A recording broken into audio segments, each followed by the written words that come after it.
नमस्कार प्यारे विद्यार्थियों। द स्मार्ट स्टडी जयपुर के ऑनलाइन प्लेटफॉर्म पर मैं रामबाबू प्रजापत आपका हार्दिक स्वागत करता हूं।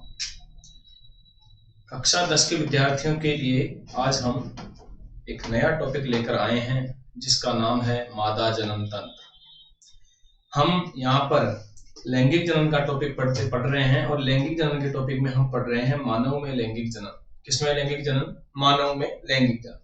और मानव में लैंगिक जनन के दौरान हमने पिछली कक्षा में नर जनन तंत्र के बारे में चर्चा की थी। किसके बारे में चर्चा की थी? नर जनन तंत्र के बारे में चर्चा की थी। और उसके अंतर्गत हमने देखा था कि नर जनन तंत्र में वृषण, वृषणकोश, शुक्रवाहिनी, शुक्राशय, प्रोस्टेट ग्रंथि, मूत्र मार्ग तथा शिश्न आदि अंगों के बारे में हमने विस्तार पूर्वक अध्ययन किया था। और यह भी पढ़ा था कौन सा अंग क्या कार्य करता है और किस तरह से जनन कोशिकाओं में जनन के लिए सहायक होते हैं। आज हम इसी प्रकार से एक नया तंत्र पढ़ रहे हैं जिसका नाम है मादा जनन तंत्र। क्या नाम है? मादा जनन तंत्र। अर्थात आपको मैंने शुरुआती कक्षा में बताया था कि जो मानव होते हैं, मानव एक लिंगी प्राणी होते हैं। कैसे प्राणी होते हैं? एक लिंगी प्राणी होते हैं, जिसमें एक में तो नर जनन तंत्र होता है तो दूसरे में मादा जनन तंत्र होता है। तो हमने सबसे पहले नर जनन तंत्र की बात की थी। आज हम मादा जनन तंत्र की बात करेंगे। किसकी बात करेंगे? मादा जनन तंत्र की बात करेंगे। और मादा जनन तंत्र के दौरान सबसे पहले हम शुरुआत करते हैं चित्र से। देखिए आपके सामने जो चित्र दिख रहा है वो किसका है? मादा जनन तंत्र का। किसका चित्र है ये? मादा जनन तंत्र का चित्र आपके सामने दिख रहा है। देखिए सबसे पहले तो हम प्रत्येक अंग के बारे में बात करते हैं और हमें दिखाई दे रहा है कि ये जो अंडाकार जो एक अंग दिख रहा है इसके अंदर, इसको कहा जाता है अंडाशय। क्या कहा जाता है? इसे अंडाशय कहा जाता है। और ये कितने होते हैं? एक जोड़ी के रूप में होते हैं। कितने होते हैं? एक जोड़ी के रूप में पाए जाते हैं। अब इन अंडाशयों का क्या कार्य है तो आपको पता होना चाहिए कि जो भी मादा होते हैं अर्थात जो लड़कियां होती है, लड़कियों में जन्म से ही ये अंडाशय स्थित होते हैं और इनके अंदर कई अनेक प्रकार के अपरिपक्व अंड इसके अंदर उपस्थित रहते हैं। जिस प्रकार से यौनारंभ शुरू होता है तो यौनारंभ के समय ये जो अंडाशय है इनके अंदर जो अपरिपक्व अंड स्थित होते हैं, वे अपरिपक्व अंड प्रत्येक महीने एक एक अंड विकसित होता है और विकसित होकर कहाँ पहुंचता है? डिंब वाहिनी अर्थात जो ये अंडवाहिनी है जिसे हम फैलोपियन ट्यूब भी कहते हैं। देखिए इसका नाम अंडवाहिका भी है और इसे हम फैलोपियन ट्यूब भी कहते हैं। क्या कहते हैं? फैलोपियन ट्यूब भी कहते हैं। इसका दूसरा नाम डिंब वाहिनी भी है। इसको मैं यहाँ साइड में लिख देता हूं कि इसको हम डिंब वाहिनी भी कहते हैं। क्या कहते हैं? डिंब वाहिनी कहते हैं। तो देखिए इसके तीन नाम हो गए, अंडवाहिका, डिंब वाहिनी या फैलोपियन ट्यूब। तो अंडाशय के अंदर जो अपरिपक्व अंड होते हैं वे प्रत्येक महीने एक एक अंड विकसित होकर कहाँ पहुंचते हैं? डिंब वाहिनी के माध्यम से। किसके माध्यम से? डिंब वाहिनी के माध्यम से कहाँ पहुंचते हैं? सीधे गर्भाशय के अंदर आते हैं। किसके अंदर आते हैं? गर्भाशय के अंदर आते हैं। एक अंड परिपक्व होकर गर्भाशय में आएगा और गर्भाशय में देखिए, गर्भाशय में जब अंड कोशिका होती है उस अंड कोशिका से शुक्र कोशिका अर्थात नर जनन कोशिका मादा युग्मक से आकर जब संलयन करता है तो उससे निषेचन क्रिया होती है। उस क्रिया के दौरान गर्भाशय के अंदर युग्मनज का निर्माण होता है। किसका निर्माण होता है? युग्मनज का। हमने पुष्पी पौधों के अंदर भी पढ़ा था कि अंडाशय के अंदर, पुष्पी पौधों में जो अंडाशय होता है उस अंडाशय के अंदर नर युग्मक व मादा युग्मक के मिलने से संलयन क्रिया होती है जिसे निषेचन कहते हैं। और निषेचन के दौरान किसका निर्माण होता है? युग्मनज का निर्माण होता है। उसी प्रकार से मादा जनन तंत्र में भी नर युग्मक तथा मादा युग्मक अर्थात अंडाणु के मिलने से क्या होता है? संलयन होता है। संलयन से निषेचन क्रिया होती है और उससे किसका निर्माण होता है? युग्मनज का निर्माण। अर्थात हम यहाँ लिख सकते हैं कि गर्भाशय में किसका निर्माण होता है? युग्मनज का निर्माण होता है। किसका निर्माण होता है? युग्मनज का निर्माण होता है। तो गर्भाशय के अंदर युग्मनज का निर्माण होता है।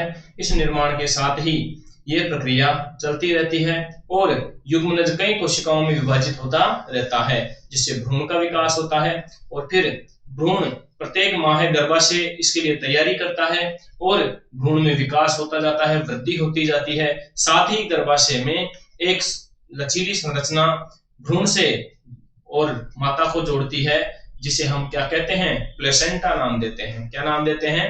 उसे हम प्लेसेंटा कहते हैं। उस प्लेसेंटा के द्वारा ही जो गर्भाशय के अंदर जो भ्रूण विकसित हो रहा है, उस भ्रूण को पोषण भी मिलता है तथा उसके द्वारा जो अपशिष्ट उत्सर्जित किए जाते हैं, वे अपशिष्ट भी प्लेसेंटा के माध्यम से माता के रुधिर में प्रवाहित किए जाते हैं। तो देखिए, ये जो संरचना आपको दिख रही है, मतलब जो डिंब वाहिनी है, अंडवाहिका, ये अंडवाहिका देखिए इस प्रकार से एक थैलीनुमा और मांसल अंग का निर्माण कर रही है। ये जो डिंब वाहिनियां है, जो अंडवाहिकाएं हैं, ये इस प्रकार से देखिए, इस प्रकार से एक लचीली और मांसल संरचना का निर्माण कर रही है, जिसे हम क्या कहते हैं? इस संरचना को हम कहते हैं गर्भाशय। क्या कहते हैं? गर्भाशय कहते हैं। और ये इसी गर्भाशय के अंदर किसका विकास होता है? भ्रूण का विकास होता है। किसका विकास होता है? भ्रूण का विकास होता है। और लास्ट बात इसके अंदर पढ़नी है कि गर्भाशय ग्रीवा द्वारा, किसके द्वारा? देखो, ये जो संरचना आपको दिख रही है, इस संरचना को कहते हैं ग्रीवा। तो ग्रीवा द्वारा कहां खुलता है? योनि में खुलता है। ये जो संरचना आपको, ये जो खाली जगह दिख रही है, देखिए, इस खाली जगह को हम कहते हैं योनि। क्या कहते हैं? योनि कहते हैं। और इस योनि के अंदर गर्भाशय ग्रीवा द्वारा खुलता है तथा जो शुक्र कोशिकाएं होती है, शुक्राणु होते हैं, जो नर युग्मक होते हैं, वे योनि के माध्यम से ही कहां पहुंचते हैं? गर्भाशय में पहुंचते हैं। और गर्भाशय में गर्भाशय में जाकर अंडाणुओं से संलयन क्रिया करते हैं, जिससे भ्रूण का निर्माण होता है, युग्मनज का निर्माण होता है। तो आइए आज हम मादा जनन तंत्र को विस्तार पूर्वक पढ़ते हैं और प्रत्येक अंगों के बारे में विस्तार से अध्ययन करते हैं। तो देखिए, नेक्स्ट पेज में हम सबसे पहले यहां पर टॉपिक डालते हैं मादा। आज का टॉपिक रहेगा अपना मादा जनन तंत्र। क्या रहेगा आज का टॉपिक? मादा जनन तंत्र। सबसे पहली लाइन इसके अंदर हम ये लिखेंगे कि यह जनन तंत्र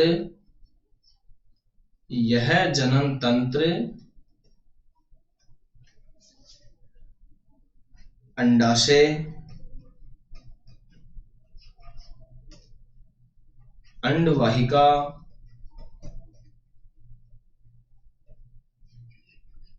जिसे हम फैलोपियन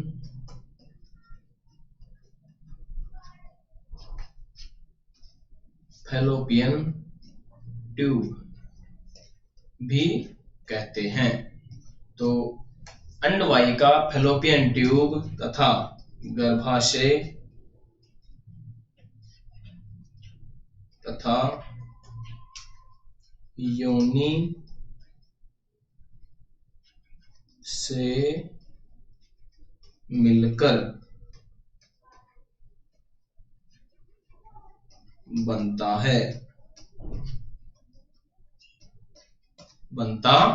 है। देखिए, यह जनन तंत्र अंडाशय, अंडवाहिका अर्थात फैलोपियन ट्यूब, गर्भाशय तथा योनि से मिलकर बनता है। तो हम आज इसके अंदर सबसे पहले जो अंग पढ़ेंगे, उस अंग का नाम है अंडाशय। क्या नाम है? अंडाशय। और ये हमने अंतःस्रावी ग्रंथियों में भी पढ़ा था कि अंडाशय अंतःस्रावी ग्रंथि के तौर पर कार्य करता है। तो देखिए, इसका सबसे पहला जो कार्य हो जाएगा वो हो जाएगा कि सबसे पहले तो हम लिखेंगे यह एक जोड़ी के रूप में, एक जोड़ी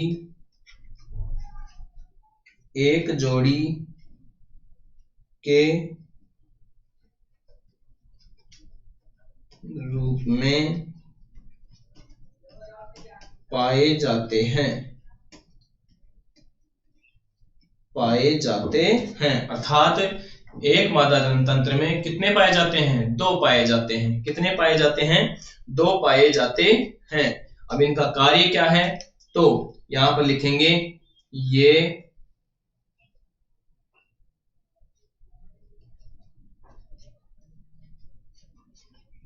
अंडाणु निर्माण के साथ साथ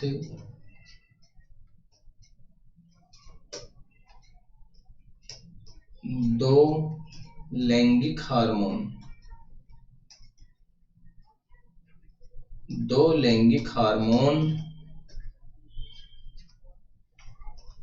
कौन कौन से? एस्ट्रोजन तथा प्रोजेस्टेरोन। एस्ट्रोजन तथा प्रोजेस्टेरोन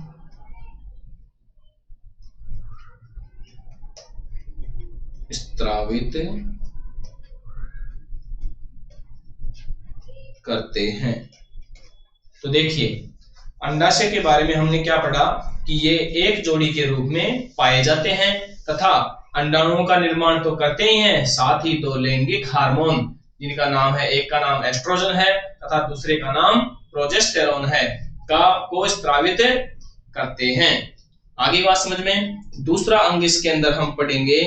दूसरा अंग इसमें हो जाएगा अंडाशय के पश्चात अंडवाहिका। क्या हो जाएगा? अंडवाहिका। और अंडवाहिका को हम क्या बोलते हैं? Fallopian tube. क्या बोलते हैं? फैलोपियन ट्यूब कहते हैं। तो देखिए, अंडवाहिनी के बारे में आपको क्या ध्यान रखना है? यह नलिका, देखिए यह नलिका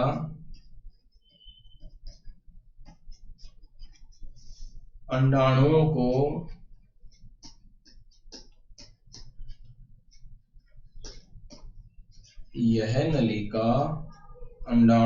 को गर्भाशय तक, कहां तक? गर्भाशय तक पहुंचाती है। कहां तक पहुंचाती है? गर्भाशय तक पहुंचाती है। दूसरा पॉइंट इसके अंदर क्या ध्यान रखना है? इसकी लंबाई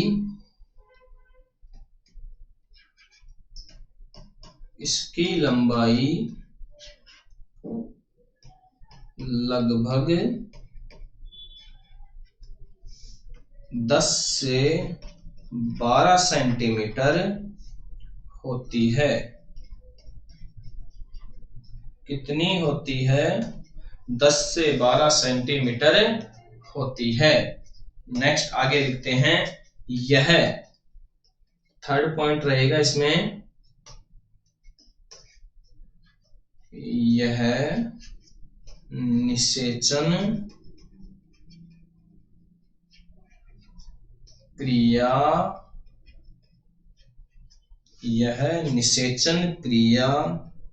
के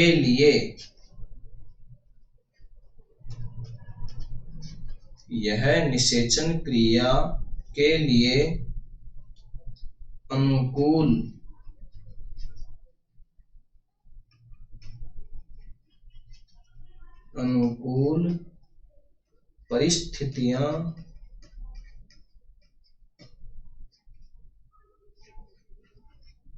अनुकूल परिस्थितियां बनाने में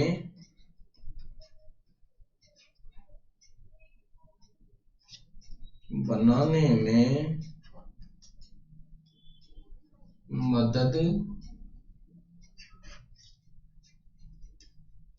करती है। देखिए, अंडवाहिनी या अंडवाहिका के बारे में हमने क्या पढ़ा है? देखिए, यह नलिका अंडाणुओं को कहां तक लेकर जाती है? गर्भाशय तक पहुंचाती है। और इसकी लंबाई कितनी होती है, लगभग 10 से 12 सेंटीमीटर इसकी लंबाई होती है। और सबसे जो प्रमुख कार्य इसका है वो क्या है कि यह निषेचन क्रिया के लिए अनुकूल परिस्थितियां बनाने में मदद करती है। अनुकूल परिस्थितियों का तात्पर्य मतलब टेम्परेचर कितना रहना है, किस प्रकार का वातावरण रहना है, अम्लीय या क्षारीय, जो भी है, ये सारी परिस्थितियों को ध्यान में रखते हुए अनुकूल परिस्थितियां बनाने में मदद करती है। तो यहाँ पर आपका दूसरा अंग भी कंप्लीट होता है, अंडवाहिनी। अब हम तीसरे अंग की बात करेंगे और तीसरे अंग का नाम है गर्भाशय। तीसरे अंग का क्या नाम है, गर्भाशय। तो हम गर्भाशय की बात करते हैं यहाँ पर कि गर्भाशय क्या होता है। तो देखिए, फर्स्ट पॉइंट, दोनों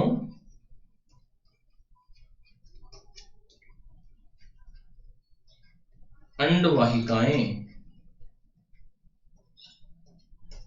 दोनों अंडवाहिकाएं संयुक्त होकर, दोनों अंडवाहिकाएं संयुक्त होकर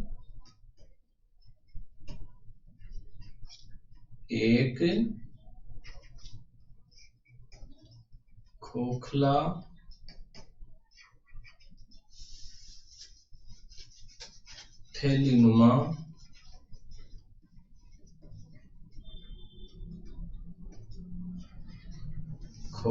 थैलीनुमा मांसल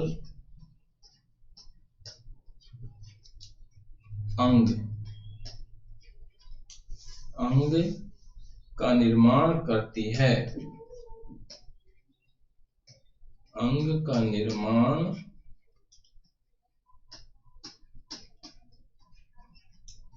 करती है,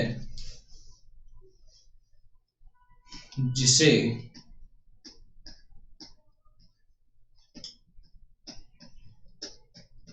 गर्भाशय कहते हैं। जिसे गर्भाशय कहते हैं। क्या कहते हैं, गर्भाशय कहते हैं। तो देखिए, दोनों अंडवाहिकाएं संयुक्त होकर एक खोखला थैलीनुमा मांसल अंग का निर्माण करती है, जिसे क्या कहते हैं, गर्भाशय कहते हैं। उस गर्भाशय की जो इंपॉर्टेंट लाइन याद रखनी है आपको, वो ये याद रखनी है कि गर्भाशय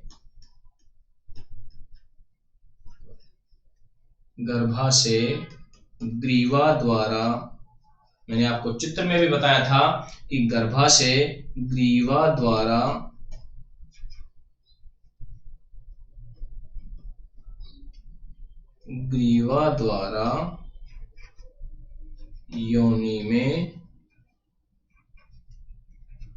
योनि में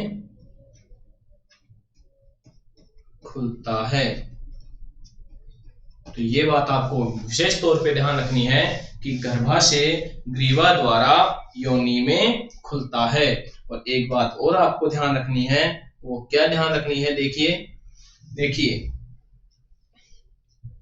गर्भाशय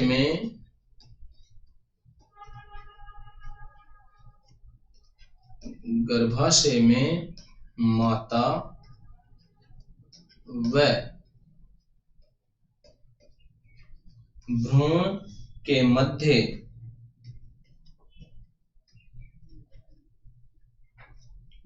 मध्य एक कड़ी स्थापित होती है।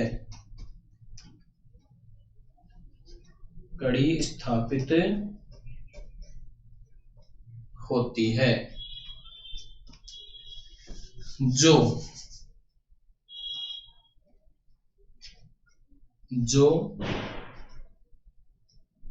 भ्रूण को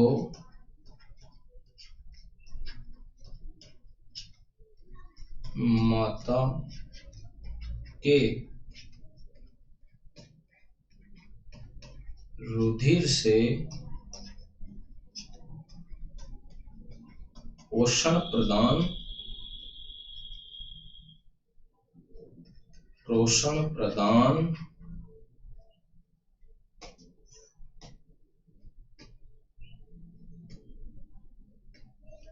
पोषण प्रदान करती है। क्या प्रदान करती है? पोषण प्रदान करती है। और इसको हम क्या कहते हैं? प्लेसेंटा कहलाती है। क्या कहलाती है? एक काम करते हैं, पोषण प्रदान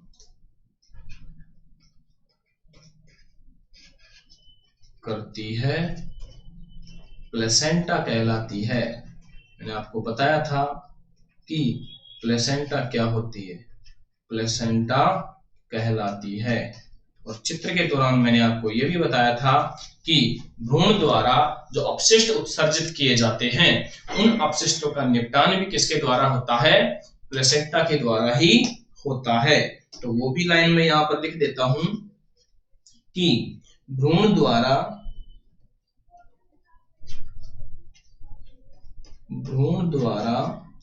उत्सर्जित अपशिष्टों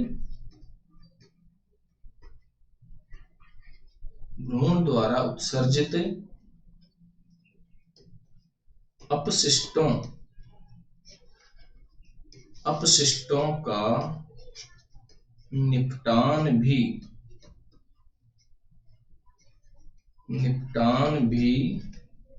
भ्रूण द्वारा उत्सर्जित अपशिष्टों का निपटान भी प्लेसेंटा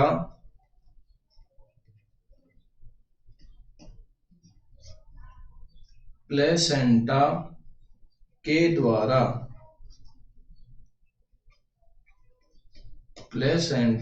द्वारा ही होता है।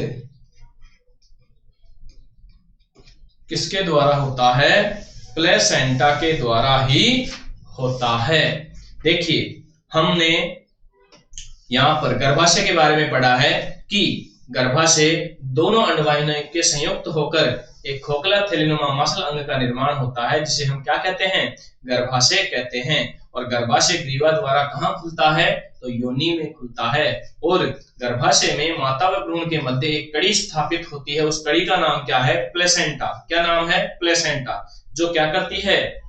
माता के रुधिर से भ्रूण को क्या प्रदान करती है? पोषण प्रदान करती है। तो ये प्रश्न बोर्ड, राजस्थान बोर्ड 10th के एग्जाम में बनता है और पिछले कई एग्जामों में ये क्वेश्चन पूछा गया है कि गर्भ में या गर्भाशय में भ्रूण को पोषण किसके माध्यम से प्राप्त होता है? तो किसके माध्यम से होता है? प्लेसेंटा के माध्यम से। या प्रश्न ये भी बनता है कि प्लेसेंटा का रोपण किस अंग में होता है? तो उत्तर आएगा गर्भाशय में। किस में होता है? गर्भाशय में होता है। देखिए आगे चलते हैं। भ्रूण द्वारा जो अपशिष्ट उत्सर्जित किए जाते हैं, उनका निपटान भी किसके द्वारा किया जाता है? प्लेसेंटा के द्वारा किया जाता है। अब गर्भाशय के पश्चात हम अगला अंग पढ़ेंगे जिसका नाम है योनि। क्या नाम है? योनि। अब योनि के बारे में हम पढ़ते हैं कि योनि का यहाँ पर क्या कार्य है। तो देखिए, योनि के बारे में पढ़ते हैं। योनि के बारे में पढ़ते हैं तो हम यहां पर लिखेंगे यह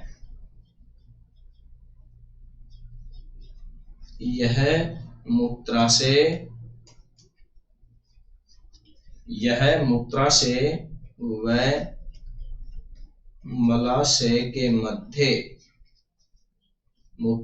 व मलाशय के मध्य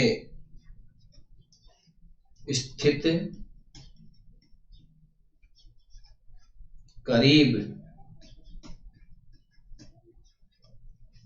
8 से 10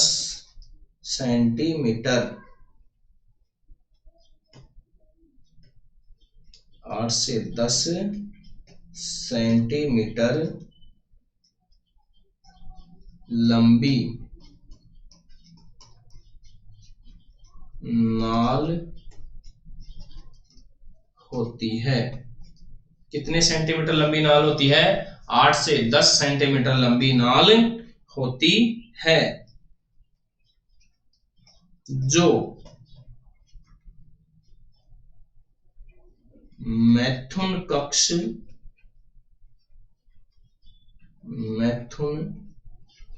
कक्ष के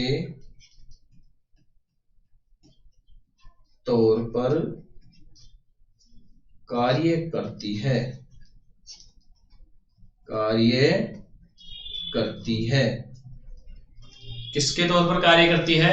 मैथुन कक्ष के तौर पर कार्य करती है। और इसके बारे में एक बात और याद रखनी है कि योनि का वातावरण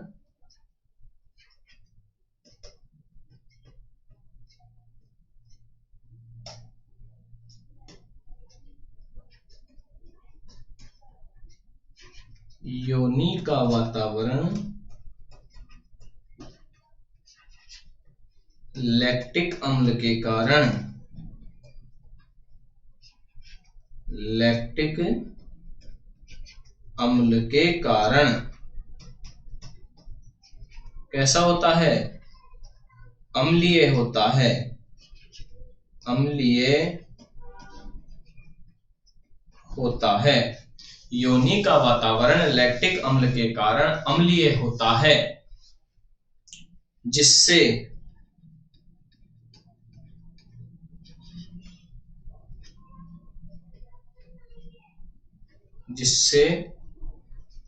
योनि में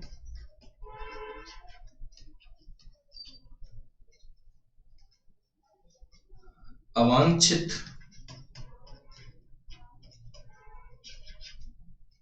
संक्रमण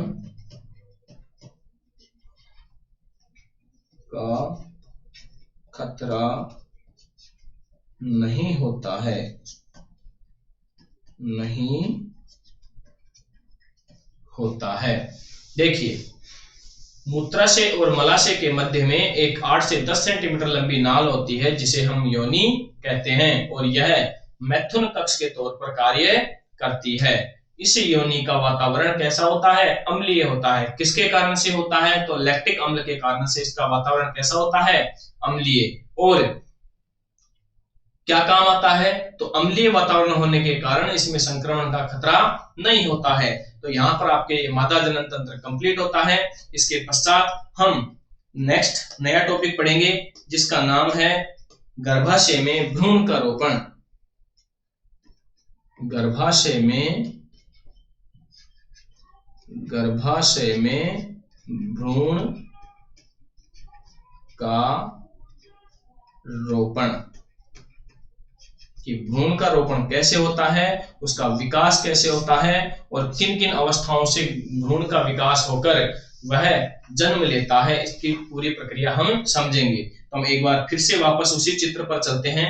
ये देखिए, ये मादा जनन तंत्र का जो चित्र आपके सामने दिख रहा है, तो देखिए क्या होता है कि ये जो क्षेत्र आपका दिख रहा है, इस क्षेत्र में गर्भाशय के अंदर क्या होते हैं?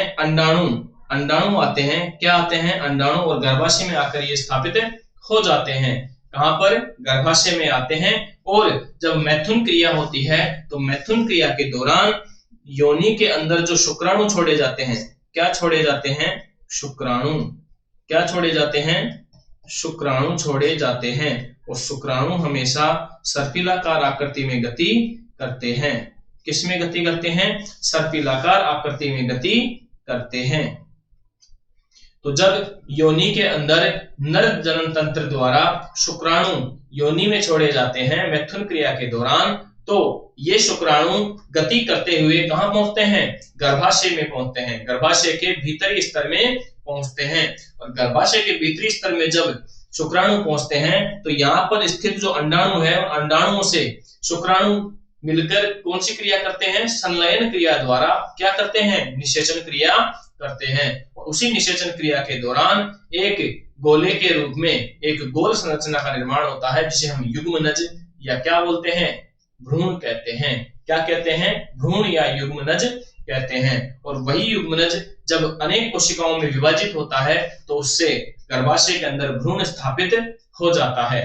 फिर इसके पश्चात भ्रूण के स्थापित होने के पश्चात गर्भाशय का जो भीतरी स्तर है, गर्भाशय का जो भीतरी स्तर है, उस भीतरी स्तर के दौरान इस गर्भाशय के जो ये भीतरी स्तर है, इस भीतरी स्तर के माध्यम से गर्भाशय में प्रत्येक माह में तैयारी की जाती है भ्रूण के जो विकास और वृद्धि है उसको पोषण प्रदान करने में। प्रत्येक माह गर्भाशय इसकी तैयारी करता है और भ्रूण का विकास करता रहता है। और इस प्रकार से इस भ्रूण का विकास करने में कुल लगभग 9 महीने का समय लग जाता है। कितने माह का समय लग जाता है?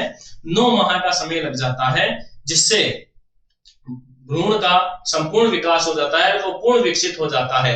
जब पूर्ण विकसित हो जाता है तो प्रोजेस्टेरोन हार्मोन के स्त्राव से जो गर्भाशय है, उस गर्भाशय में ग्रीवा का जो स्थान है, वह स्थान, ग्रीवा का जो स्थान है, वहां पर जो प्रसव पेशियां होती है, गर्भाशय के अंदर जो अंतःस्तर पेशियां होती है, उन पेशियों में संकुचन होना शुरू होता है, जिससे प्रसव की तैयारी होती है और शिशु जन्म लेता है। और इस प्रकार से प्रसव प्रक्रिया चलती है। और ये सारी प्रक्रिया क्या कहलाती है? गर्भाशय में भ्रूण का रोपण तथा उसका विकास।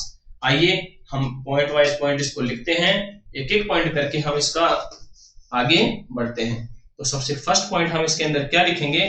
देखिए, मैथुन क्रिया के दौरान, किसके दौरान? मैथुन क्रिया के दौरान,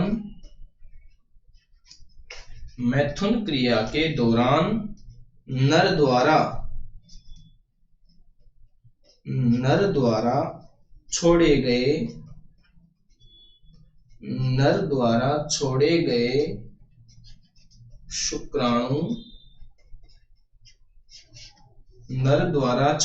शुक्राणु, मादा में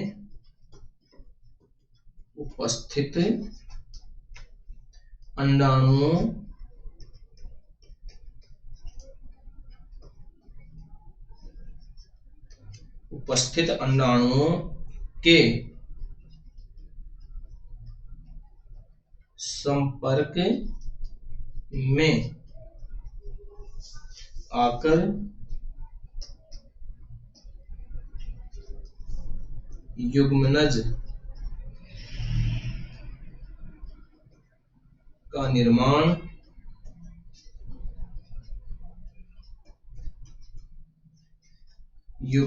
का निर्माण करते हैं।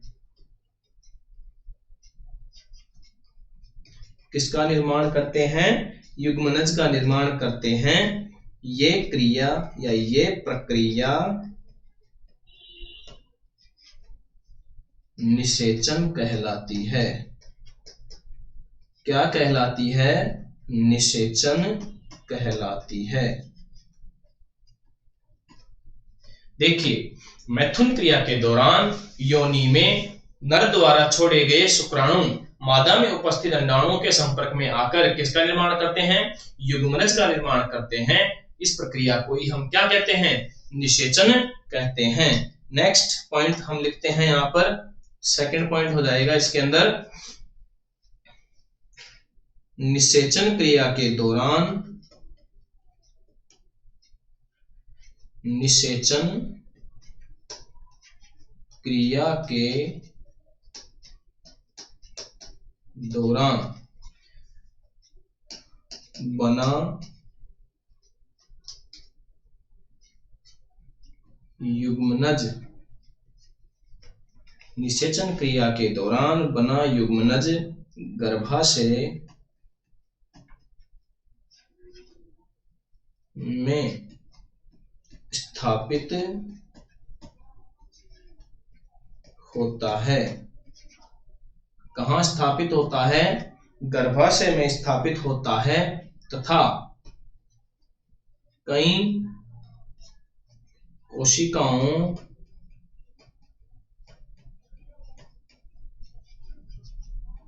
कोशिकाओं में विभाजित होकर गेंद जैसी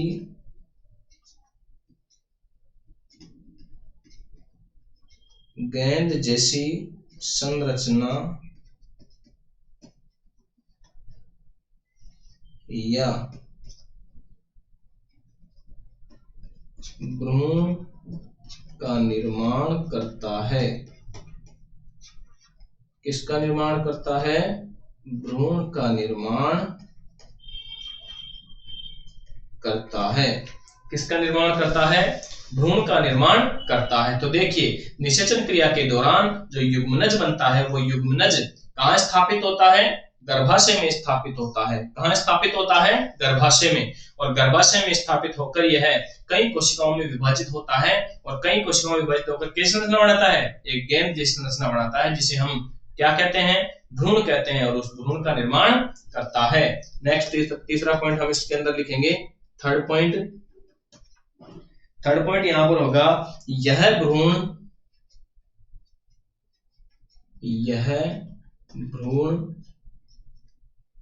लगातार कोशिका विभाजन से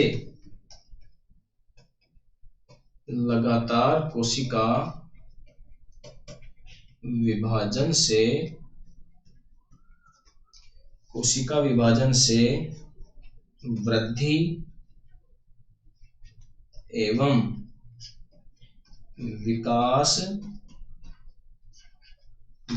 एवं विकास करता है, जिसके लिए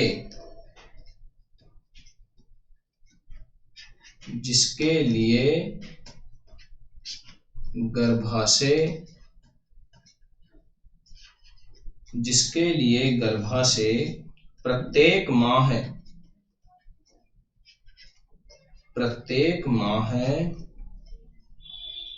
भ्रूण के पोषण की तैयारी करता है। भ्रूण के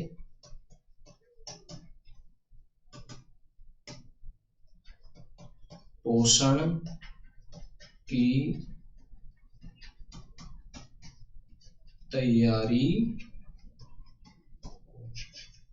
करता है।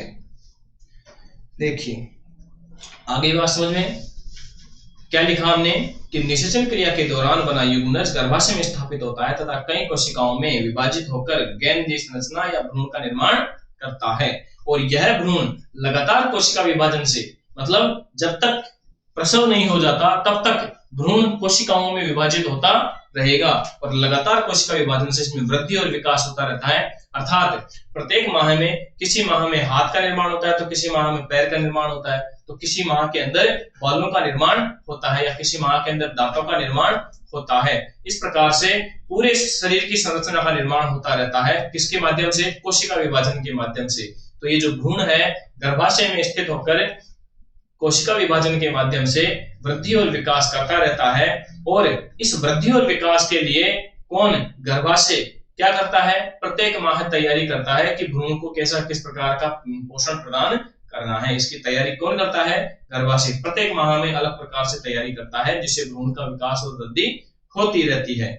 देखिए आगे चलते हैं, चौथा पॉइंट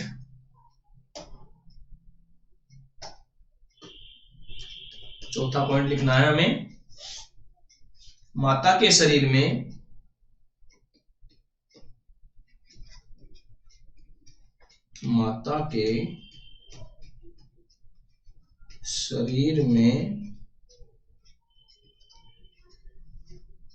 गर्भ को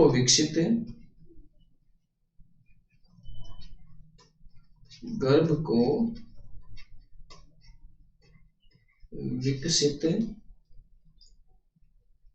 होने में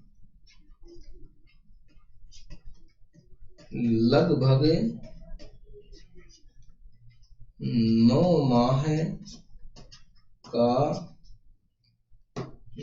माह का समय लगता है।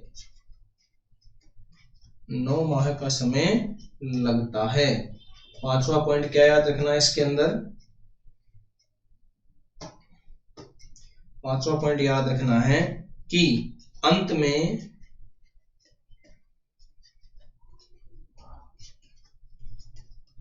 गर्भाशय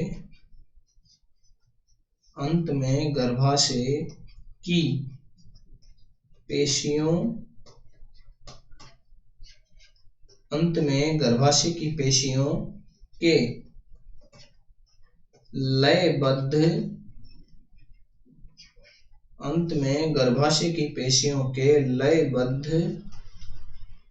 संकुचन, अंत में गर्भाशय की पेशियों के लयबद्ध संकुचन से शिशु का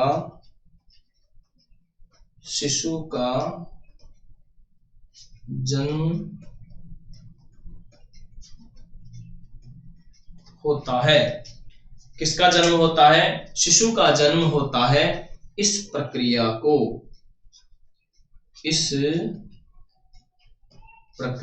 को प्रसव क्या कहते हैं? इस प्रक्रिया को प्रसव कहते हैं। क्या कहते हैं? प्रसव कहते हैं। तो देखिए, हम एक बार शुरू से गर्भाशय में भ्रूण का रोपण व विकास पढ़ते हैं। तो देखिए, सबसे पहले क्या होता है? मैथुन क्रिया होती है। मैथुन क्रिया के दौरान नर द्वारा छोड़े गए शुक्राणु मादा में उपस्थित किससे? अंडाणुओं से। किससे?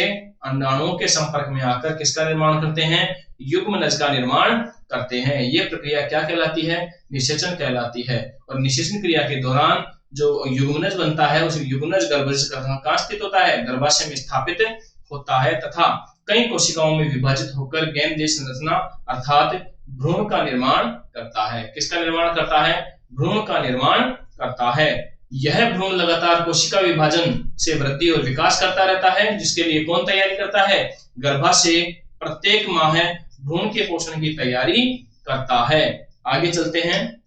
देखिए, माता के शरीर में गर्भ को विकसित होने में लगभग कितना समय लग जाता है? 9 माह का समय लगता है। अंत में गर्भाशय की पेशियों के लयबद्ध संकुचन से शिशु का जन्म होता है। इस प्रक्रिया को ही हम क्या कहते हैं? प्रसव कहते हैं। और आपको मैंने बताया था कि ये जो गर्भाशय की जो पेशियां होती है, इनका लयबद्ध संकुचन किसके द्वारा होता है? प्रोजेस्टेरोन हार्मोन के द्वारा होता है। ध्यान रखना, जब भी प्रसव का समय आता है तो जो प्रोजेस्टेरोन हार्मोन है यह स्त्रावित होता है और इससे जो गर्भाशय की दीवारें हैं उनमें लयबद्ध संकुचन होता है। पेशियों में कैसा संकुचन होता है? लयबद्ध संकुचन होता है, जिससे प्रसव आसान हो जाता है और इसमें अधिक पीड़ा का अनुभव नहीं होता है। तो ये आपके भ्रूण का विकास और भ्रूण का रोपण टॉपिक कंप्लीट होता है। एक छोटा सा टॉपिक रहता है जिसका नाम है ऋतुस्राव। क्या नाम है? ऋतुस्राव। इसे हम रजोधर्म भी कह सकते हैं। क्या कह सकते हैं? रजोधर्म। अब इसका प्रश्न कैसे आता है? तो देखिए, इसका प्रश्न इस प्रकार से आएगा कि यदि मादा में अंड का निषेचन नहीं हो, यदि मादा में अंड का निषेचन नहीं हो तो क्या होगा? यदि मादा में अंड का निषेचन नहीं हो तो क्या होगा? तो देखो, ऐसी स्थिति में क्या होता है? जब अंड का निषेचन नहीं होता है तो ऐसी स्थिति में जो अंडाणु होते हैं वे परिपक्व होकर गर्भाशय में आते हैं, और जब गर्भाशय में निषेचन क्रिया नहीं होती है तो वे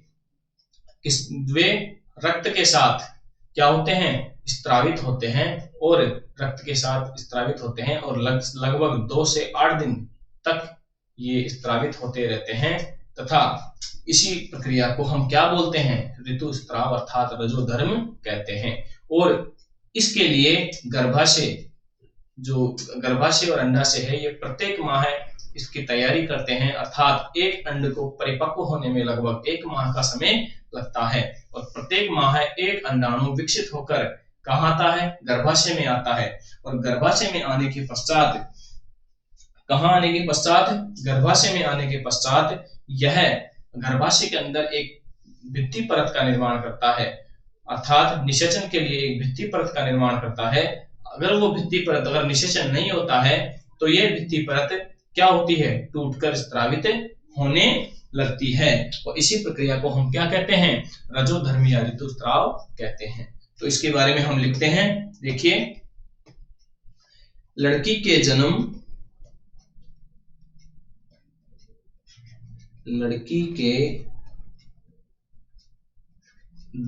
के समय से ही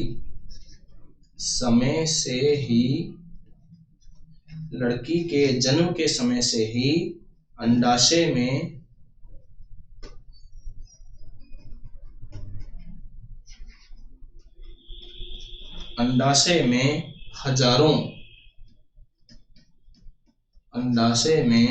हजारों अपरिपक्व अंड होते हैं।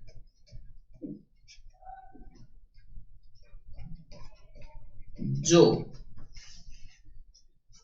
यौवनारंभ में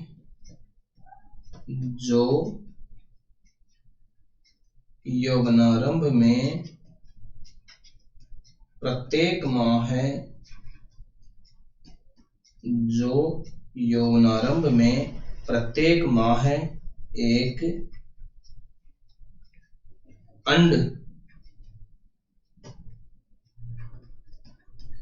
एक अंड परिपक्व प्रत्येक माह में एक अंड परिपक्व होने लगता है तथा फैलोपियन ट्यूब, नाम तो जानते होंगे आप, इसे अंडवाहिका भी कहते हैं। तो यहां पर मैं लिख देता हूं फैलोपियन ट्यूब, जिसे हम अंडवाहिका भी कहते हैं। ये दोनों ही नाम मैंने आपके सामने लिख दिए हैं ताकि कंफ्यूजन ना हो। तो फैलोपियन ट्यूब या अंडवाहिका द्वारा गर्भाशय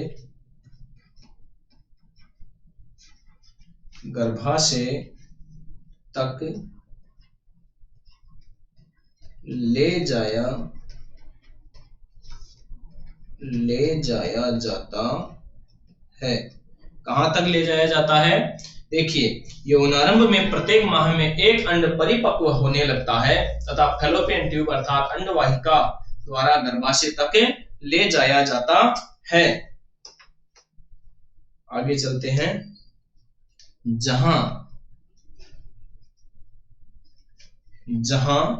शुक्राणुओं के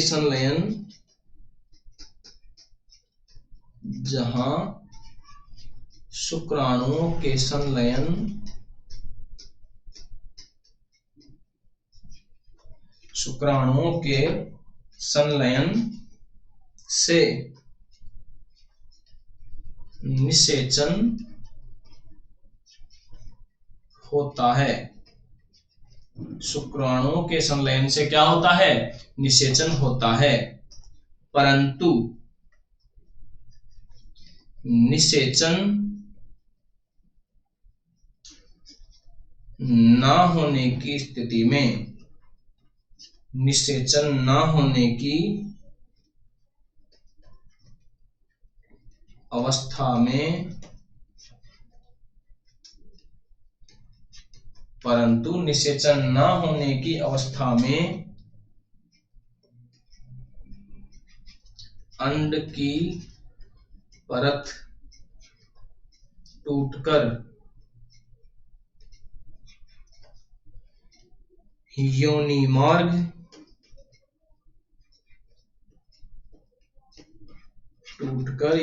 मार्ग से रुधिर एवं म्यूकस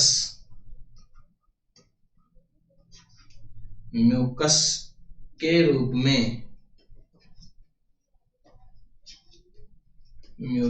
रूप में स्त्रावित होने लगती है।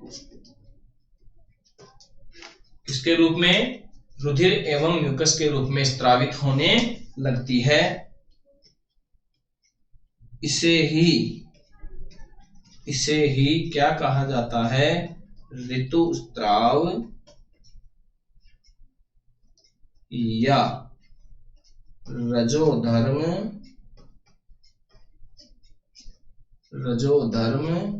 कहा जाता है।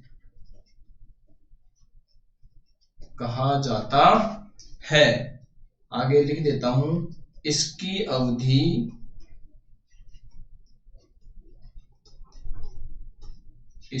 अवधि 2 से 8 दिन होती है। कितने दिन होती है? 2 से 8 दिन होती है। तो ध्यान रखना कि देखिए क्या होता है कि लड़की के जन्म के समय से ही लड़की के जो अंडाशय है, अंडाशय में हजारों परिपक्व अपरिपक्व अंड होते हैं, जो यौनारंभ में प्रत्येक माह में एक अंड परिपक्व होने लगता है तथा फैलोपियन ट्यूब अर्थात अंडवाहिका के माध्यम से गर्भाशय में लाया जाता है। और इसके पश्चात क्या होता है कि शुक्राणु के संलयन से कौन सी क्रिया होती है? निषेचन क्रिया होती है। परंतु यदि निषेचन ना हो, यदि अंडाणु गर्भाशय में पहुंच जाए और निषेचन क्रिया ना हो अर्थात शुक्राणु ना मिले, तो इस अवस्था में अंड की जो परत जो बनती है गर्भाशय के अंदर, वो परत टूटकर योनि मार्ग से रुधिर एवं म्यूकस के रूप में स्त्रावित होने लगती है। और इस स्त्रावण को ही हम क्या कहते हैं? ऋतुस्राव या रजोधर्म कहते हैं। और इसकी अवधि कितनी है? 2 से 8 दिन होती है। तो अब अपना इस पाठ का सबसे लास्ट टॉपिक पढ़ते हैं, जिसका नाम है जनन स्वास्थ्य। क्या नाम है? जनन स्वास्थ्य। तो देखिए, अब तक तो हमने जनन के बारे में पढ़ा, लेकिन अब हम पढ़ेंगे कि जनन से संबंधित स्वास्थ्य के बारे में किस प्रकार से ध्यान रखा जाता है। तो देखिए, यहाँ हम जनन स्वास्थ्य की बात कर रहे हैं, तो सबसे पहले तो आपको पता होना चाहिए कि जो जनन संबंधी रोग होते हैं, वे रोग कौन कौन से हैं, अर्थात जनन क्रिया के दौरान किस किस प्रकार के रोगों का संचरण हो सकता है। सबसे पहले तो उसके बारे में बात करेंगे। फिर हम बात करेंगे कि इन रोगों के उपाय क्या है, इन रोगों के उपाय क्या है, और साथ ही हम देखेंगे कि जनसंख्या वृद्धि का नियंत्रण हम किस प्रकार से कर सकते हैं। अर्थात आज हम देखें तो पूरे विश्व में जो जनन प्रक्रिया है वो काफी हद तक बढ़ गई है, जिससे पूरे विश्व में जो जनसंख्या वृद्धि का जो दौर है वो एक समस्या का विषय बन गया है। तो हम इस टॉपिक के अंदर ये भी पढ़ेंगे कि जनन स्वास्थ्य में हम पढ़ेंगे कि जनसंख्या नियंत्रण किस किस प्रकार से किया जा सकता है, अर्थात अवांछित गर्भ को हम किस प्रकार से रोक सकते हैं। इन सब के बारे में हम चर्चा करेंगे। तो देखिए, जनन स्वास्थ्य की बात करते हैं तो सबसे पहले हम बात करेंगे कि इसके द्वारा जो होने वाले रोग है वे रोग कौन कौन से हैं। देखिए, जो जनन क्रिया के द्वारा होने वाले रोग है उन रोगों के बारे में पढ़ते हैं। देखिए, इन रोगों को हम नाम देते हैं आनुवंशिक रोग। कैसे रोग?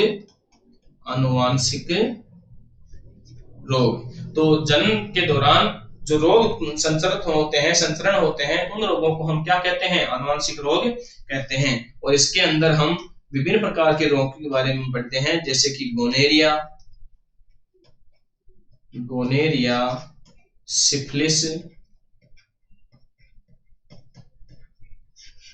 सिफिलिस के अलावा मस्सा के अलावा एड्स, और एड्स के अलावा हीमोफीलिया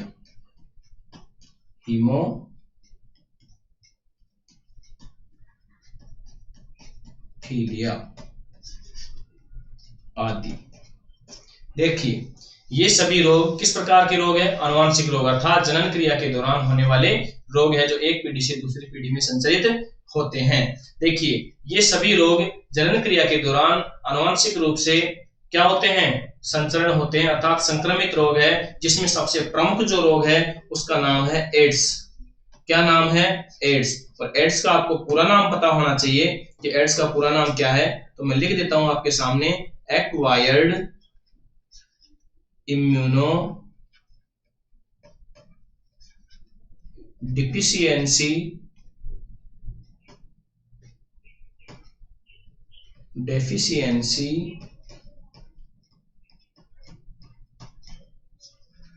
सिंड्रोम। तो ये एड्स का पूरा नाम है एक्वायर्ड इम्यूनोडेफिशिएंसी सिंड्रोम। देखिए, आगे हम बात करते हैं कि इसका जो वायरस है, किस वायरस के कारण ये होता है, अर्थात ऐसा कौन सा वायरस है जिसके संक्रमण से कौन सा रोग होता है? एड्स होता है। तो देखिए, उसका नाम है ह्यूमन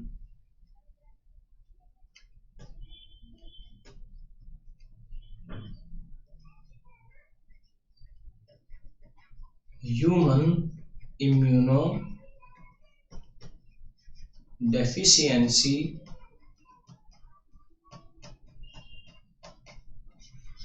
वायरस अर्थात HIV। H का मतलब ह्यूमन, I का मतलब इम्यूनो डिफिशियंसी और V का मतलब वायरस। तो एड्स रोग इसके कारण से होता है। अब हम देखते हैं कि इनका उपाय क्या है। तो देखिए उपाय, जो भी आनुवंशिक रोग है उन रोगों का एक ही उपाय है और वो है कि ऐसी स्थिति में यदि किसी जनक दंपति में किसी में भी नर हो या मादा यदि इस प्रकार के कोई आनुवंशिक रोग है तो ऐसी स्थिति में उनको जनन क्रिया के दौरान सावधानियां रखनी पड़ती है। और ऐसी स्थिति में कंडोम तथा जो मादा कंडोम होते हैं इनका उपयोग सबसे सर्वोत्तम उपाय है, जिससे संचरण की समस्या नहीं होती है। तो देखिए यहाँ पर एक ही उपाय है, कंडोम का उपयोग। किसका उपयोग? कंडोम का उपयोग ऐसे रोगों के संचरण का सबसे अच्छा उपाय माना जाता है। आगे हम बात करते हैं, इसके अलावा जो अवांछित गर्भ होते हैं, अवांछित गर्भ को रोकने के लिए अर्थात जनसंख्या नियंत्रण के लिए भी हम इसका इस्तेमाल कर सकते हैं। ऐसी स्थिति में जो नर के शुक्राणु होते हैं वे मादा में नहीं पहुंच पाते, जिससे अवांछित गर्भ से छुटकारा पाया जा सकता है। साथ ही हम कुछ गर्भ निरोधक गोलियों की बात करते हैं। देखिए क्या होता है कि इससे तो शुक्राणुओं का नियंत्रण होता है, जबकि यदि हम हार्मोन स्त्राव को ही रोक दें या हार्मोन स्त्राव को प्रभावित कर दें तो भी हम अवांछित गर्भ से बच सकते हैं। इसके लिए हमें कई प्रकार की गोलियां, गर्भ निरोधक गोलियां लेनी पड़ती है, जिससे हार्मोन पर नियंत्रण होता है या हार्मोन नियंत्रण का प्रभाव होता है। लेकिन ये हमारे लिए असुविधाजनक भी हो सकता है, क्योंकि इससे हमारे साइड इफेक्ट आना शुरू हो जाते हैं, जिससे हार्मोन का जो नियंत्रण है, संतुलन है, वो बिगड़ जाता है और ऐसी स्थिति में हमें और भी कई प्रकार के रोगों का सामना करना पड़ सकता है। तो देखिए इस प्रकार से हम जनसंख्या नियंत्रण तथा जनन स्वास्थ्य के बारे में कई प्रकार के उपाय कर सकते हैं। साथ ही कुछ अवांछित गर्भ से बचने के लिए हम कॉपर टी या फिर ऐसे और भी कई उपायों को काम में ले सकते हैं। और इसके साथ ही हम हमारा जो ये जनन का टॉपिक है, ये टॉपिक यहाँ पर कंप्लीट होता है। आपका जो पाठ 7 है यहाँ पर पूर्ण रूप से कंप्लीट हो चुका है। आगे हम नेक्स्ट अगली क्लास में पाठ 8 पढ़ेंगे, जो है आनुवंशिकता। आनुवंशिकता के बारे में हम पढ़ेंगे और आनुवंशिकता के दौरान जो महानतम वैज्ञानिक हुए हैं ग्रेगर जॉन मेंडल, उनके बारे में हम विस्तार से अध्ययन करेंगे कि मेंडल ने किस किस प्रकार से कितने नियम दिए और कैसे कैसे प्रयोग किए, जिससे हमें आनुवंशिकता को पढ़ने में आसानी होती है। तो अगली क्लास में इन सब बातों के बारे में पढ़ेंगे। धन्यवाद।